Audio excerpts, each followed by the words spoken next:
আমরা খেলতে চাই, আমরা কিন্তু কখনো বলি না আমরা খেলবো না। বাংলাদেশ ওয়ার্ল্ড কাপে কেন যাচ্ছে না?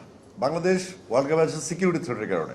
আর আইসিসি একটা প্রতিষ্ঠান, বিসিবি একটা প্রতিষ্ঠান, বিসিসি একটা প্রতিষ্ঠান, বিসিএস একটা প্রতিষ্ঠান। একটা প্রতিষ্ঠান কিন্তু রাষ্ট্র না।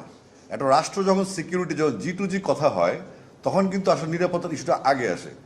সেই নিরাপত্তার ইস্যুটা আমরা যখন ইনফর্ম করেছি গভর্নমেন্টকে, গভর্নমেন্ট তখন 4টা মন্ত্রণালয়, এটা একই সময় জানেন, তথ্য, পররাষ্ট্র, স্পোর্টস এবং আইন, এই 4টা মন্ত্রণালয় তারা বসে পরবর্তীতে ক্যাবিনেট বসে তারপর সিদ্ধান্ত নিয়েছে রাষ্ট্র যে আমরা সিকিউরিটি ইস্যুতে যাব না। আমি যদি বলি যে আমার পারসেপশন কি এখানে, আমি কি ভাবছি, সেটা হচ্ছে আপনারা এতগুলা এখানে মানুষজন আছেন, এত বড় মিডিয়া বাংলাদেশে, অনেক দর্শক সেখানে যাবে, আপনাদের ভিসার কোনো নিশ্চয়তা নেই, সিকিউরিটির নিশ্চয়তা নেই, একটা পতিত সরকারের অনেক লোকজন ওখানে আছে, যেটা একটা স্যাবোটাজ হতে পারে, একটা অ্যাসল্ট হতে পারে, যেটা আমাদের যে কোনো, এই গভর্নমেন্টের বয়সে কত বেশি দিন নেই, ইলেকশন হলে তারা শেষ। তো সুতরাং তারাও নিশ্চয়ই ওই মুহূর্তে এই ঝুঁকিটা নিতে চাচ্ছে না।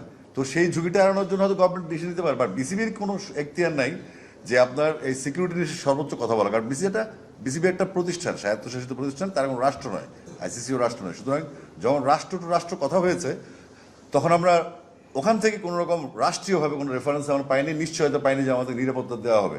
আইসিসি যতই বলুক বা বিসিসিআই যতই বলুক বা বাংলাদেশের বিসিবি যতই বলুক, শেষ পর্যন্ত নিরাপত্তা ইস্যুটাকে সরকার প্রাধান্য দিয়েছে এবং আমরা সেখানেই আছি। এই কারণে আমাদের আসলে ইন্ডিয়াতে ট্যুরটা হয়নি। কিন্তু আমরা সবসময় বলেছি আমরা খেলতে চাই, আমরা কিন্তু কখনো বলি না আমরা খেলবো না।